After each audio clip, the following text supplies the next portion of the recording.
Now let's talk about the topic of integer type modifiers. Now this sounds very complicated. It sounds like a really neat computer nerd type description.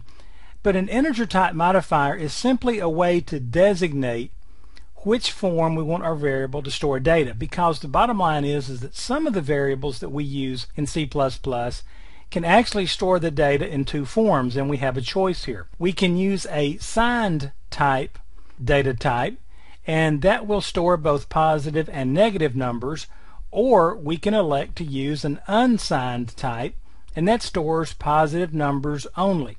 Now, first of all, let's talk about which variable types we're talking about. We're talking about int or integer. We're talking about the short, which is a shorter integer, the long, which is a longer integer, and then the char that you'll hear it called sometimes, or the character data type. So anytime we're using these data types, just understand that this is kind of cooking in the background, okay? Now the default type modifier for your integer types is going to be signed. So for example, with the integer, I actually code int x equals 5. What I really told the compiler is I want to use a signed integer, and I'm going to go ahead and call it x, and I'm going to set it equal to 5. Alright? Now to use an unsigned int or any kind of unsigned data type, I'm going to have to actually type the word unsigned out there. So the same thing there, if I'm going to create an unsigned integer of x and set it equal to 5, I'm going to have to actually use the unsigned word. Now, I know what you're thinking. What's the big deal? What's the difference here? Well, let's talk about it this way. The signed integer can store positive and negative numbers.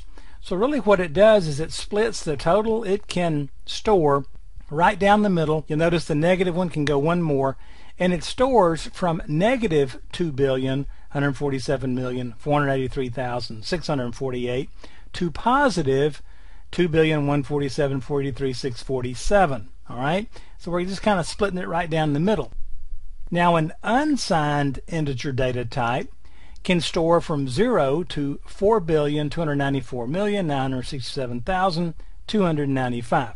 I know you appreciate me reading these numbers for you as if you couldn't read them yourself. But anyway, moving right along. Notice that if I'm trying to store large numbers that won't exceed this, I can use an unsigned integer and take care of that. But keep in mind with unsigned, I can't store negative numbers, alright? So this is going to be one of the choices that you get to make as a developer. Now there is something I just want to show you right here, something you might see out there, and you'll see sometimes that some developers, when they use unsigned, they'll create an unsigned variable called x. It's the data type long, and then when they set it equal to a value, they'll put 2 and they'll actually put ul for unsigned long out here, and this will actually help the compiler to make sure that it doesn't change it to a signed long. Well, that's kind of not a problem most of the time, but you will see that out there in code. So anytime you see letters out next to a number like that, it's probably a hint to the compiler that this is a signed or an unsigned or something like that. So anyway, just wanted to go over these integer type modifiers with you. You'll see the term out there a little bit, but most of the time you'll see it in the form of seeing the words signed or unsigned in front of your data types when you're creating variables.